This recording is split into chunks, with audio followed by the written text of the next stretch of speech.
I just wanted to buy regular ground beef. On the shelf, two almost identical packages sat side by side. One said ground beef, the other beef patties. Both were 80/20. But when I read the ingredients, I found that ground beef contained only beef, while beef patties had water, hearts, soy, and other additives.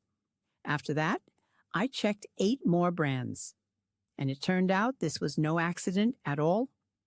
There is one word on the package that decides everything: ground beef. The U.S. Code of Federal Regulations, Title 9, Section 319.15, established this in the 1990s and hasn't changed since. If the package says ground beef or chopped beef, the contents can only be beef. No water, no phosphates, no fillers, soy, or beef byproducts other than the meat from the carcass itself. Violating this standard is adulteration under federal law. The standard didn't appear by accident. Before the USDA codified it, manufacturers could add water, starch, and soy protein to ground beef and sell it under the same name. The definition enforced today was formulated in response to consumer complaints and pressure from the meat industry in the 1970s through the 1990s. The standard protects the buyer, but it only protects against the words ground beef. What's written on the package next to it is a different conversation entirely. The moment a manufacturer switches to beef patties or hamburger patties, the rules change. Binders, fillers, water, and soy can now be added. All of it legal, as long as it's listed in the ingredients in small print on the back. 2 words on the front of the package: ground beef or beef patties, separate products with fundamentally different compositions. Most shoppers never see the difference. Now, the specific brands. Starting with the store where this story began. Walmart sells ground beef, and it really does contain only beef. But right next to it on the same shelf sits extra value beef patties. The ingredients listed on Walmart's website: beef, hearts, water, textured vegetable protein, soy protein concentrate, salt, maltodextrin, a separate product. But the name on the front, beef patties, and the neighbor's name, ground beef, look identical to someone reading the package on the go. The price is lower. The weight is higher. The choice seems obvious. That's exactly how it's designed. If you want pure beef at Walmart, it exists.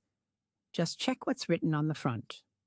Next, the world's largest meat processor, JBS, sells under its own brand and under dozens of trade names: Cedar River Farms, Grass Run Farms, Showcase, and others. Their ground beef meets the federal standard, beef only, confirmed by laboratory data from September 2024. But there is another fact, documented by the CDC and USDA. In October 2018, the company announced a recall over Salmonella Newport. First 6.9 million pounds, then another 5.2 million. In total, 403 people fell ill across 30 states. 117 were hospitalized. The product had been distributed through Walmart, Kroger, and institutions across the country. No deaths were recorded. This happened 6 years ago, and the current product undergoes federal inspection. But the scale of a single incident is a document about what happens when one plant supplies meat to hundreds of chains simultaneously. Here's what that means in numbers. A large beef processing plant handles between 4,000 and 6,000 cattle per day. Meat from one batch gets mixed with meat from other batches during grinding. 1 pound of ground beef, on average, contains meat from several dozen animals, sometimes more than 100. This is not a violation. It's standard mass production technology. But when one batch has a problem, it is instantly distributed across thousands of packages and hundreds of stores before anyone notices. That's why the JBS recall started at 6.9 million pounds, not 10, on the subject of chains. Kroger sells ground beef under several lines. Kroger, Private Selection, Simple Truth. The basic product is legally pure beef. But in 2012, the company publicly confirmed it had been selling a product containing lean, finely textured beef, what the press called pink slime. What it is, fatty trimmings are processed by centrifuge, then treated with ammonia or citric acid to kill bacteria. In 2018, the USDA officially reclassified this byproduct. It can now be labeled simply as ground beef, with no separate declaration. Before 2012, it was estimated by ABC News to be present in roughly 70% of American ground beef. The Simple Truth, Organic and Private Selection. Angus lines don't contain it. The organic certification excludes it. But a standard Kroger tube is an open question because labeling is not required. And this isn't a Kroger-specific situation. It's the condition of the entire industry. A manufacturer is not required to state on the package that the product contains LFTB. The requirement only kicks in if something prohibited was added. After 2018, LFTB is not a prohibited ingredient. It's simply ground beef. The difference between a package with LFTB and one without is invisible on the shelf. The price is the same. A similar situation, but at greater scale, applies to Cargill. This is one of 4 companies through which roughly 85% of American beef passes. In February 2024, Cargill acquired 2 plants that were already supplying ground beef to Food Lion, Giant Food, Hannaford, and Stop and Shop, chains belonging to the same parent company, Ahold Delhaize. The new owner didn't change the operations. The owner of the owners changed. The practical result? One shopper can drive 400 miles along the coast, walk into 4 stores with 4 different logos, and put meat from the same plant into their cart. What this looks like in practice. Meat from the central plant arrives at the store already packaged.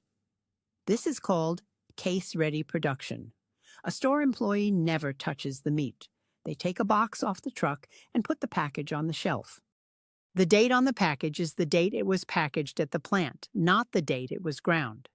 Between grinding and the moment you pick it up, 7 to 14 days may have passed. Some producers use high-oxygen packaging, which keeps meat red in appearance for up to 2 weeks. The meat looks fresh. The date confirms it. What happened between those 2 points is not written on the package. Separately, in May 2024, Cargill recalled 16,243 pounds of ground beef due to E. coli 0157:H7, a plant in Pennsylvania confirmed by the USDA. And another documented fact. In December 2024, a $32.5 million settlement became public in a case involving alleged conspiracy to fix beef prices. The company denies any wrongdoing. The court made no finding of guilt. The next brand, Tyson, IBP division, composition confirmed. Beef only, no artificial ingredients, federal inspection mandatory. But there is a labeling detail worth noting. Tyson packages typically carry no product of USA declaration. Before January 1st, 2026, this meant nothing. That label could appear even on imported beef that had undergone minimal processing in the U.S. Now the rule has changed. If a manufacturer wants to write product of USA, the animal must have been born, raised, slaughtered, and processed in the United States, and documentation must be kept. If that phrase is absent, the manufacturer is not obligated to explain anything. Tyson chose silence on most of its retail packages. That's legal. But now you know what it means. Organic Rancher, a brand sold at Whole Foods and several other chains. Positioned as organic, grass-fed, antibiotic-free. Composition confirmed. Beef only, USDA organic certificate. But in June 2025, the USDA FSIS issued a public health alert. Product manufactured on May 22nd and 23rd contained E. coli O157:H7. No recall was announced because nothing remained on the shelves. This is important to understand. An organic certificate regulates animal rearing conditions and pesticide absence. It does not affect the risk of microbial contamination during processing. The halo is real. The protection it provides is a separate question. Now, two products from one manufacturer that together explain the entire system. Great Value is Walmart's private label. Great Value 100% pure beef burgers. One-line ingredients, beef only, confirmed. Extra Value beef patties, also from Walmart. 7 ingredients, including hearts and soy. The difference between them is not the quality of the plant or the manufacturer's standards. The difference is which word is printed on the front. Two products, two different legal standards, one shelf, one store. If you want a single illustration of how this system works, this is it. And finally, Schweid and Sons, not a chain but a supplier. A family business since 1978, specializing exclusively in ground beef and burger patties, found at Kroger, Hannaford, and some other chains. Why include them here? Because every one of their packages specifies the exact cut or blend of cuts. Chuck, brisket, short rib. Not just beef, but where it came from. One-line ingredients. The manufacturer uses the same suppliers year-round and states this publicly. An honest caveat, Schweid and Sons sell both ground beef and burger patties. In the second category, ingredients still need to be read separately, as always, but the brand's practice itself, declaring specific cuts instead of a generic beef, is a standard that barely exists anywhere else on American shelves. A test you can run right now with any package in your refrigerator, no lab required, just a kitchen scale and 2 pans. Take 2 packages of ground beef of equal weight, or the same product bought at different times. Weigh out 200 grams from each. Place on a dry hot pan without oil. Don't stir for 2 minutes. Real ground beef, without added water, will produce minimal liquid. The meat will darken and develop a crust on the bottom. A product with added water or fillers will release liquid that turns the pan into steam. The meat doesn't brown. It stews in its own water. After 2 minutes, remove and weigh what remains. Normal loss from a 200-gram piece is 30 to 50 grams. That's fat and moisture. If the loss exceeds 70 to 80 grams and the pan is flooded with gray liquid, you have a product with added water or fillers, regardless of what's written on the front. This test doesn't tell you whether the product is safe. It tells you what you are actually paying for. You already know how to check what's at home. Here's how not to get it wrong at the store. It comes down to those 2 words on the front of the package. The same ones we've been talking about from the start. If the budget allows, Schweid and Sons, Butcher's Blend, or Signature Blend. The package specifies the exact cut. Chuck, brisket, short rib. One-line ingredients. Fresh, never frozen. Found at Kroger and Hannaford. More expensive than the market average, but you know exactly what you're getting. If you want a middle option, look for ground beef, marked Product of USA, purchased after January 1st, 2026. This is no longer just marketing, since this year that phrase means the animal was born, raised, slaughtered, and processed in the United States, and the manufacturer must keep documentation for verification. Before this year, the label carried no legal weight. Now it does. And if you need the simplest budget option, any store brand ground beef from any chain. Not patties, not burgers, specifically ground beef.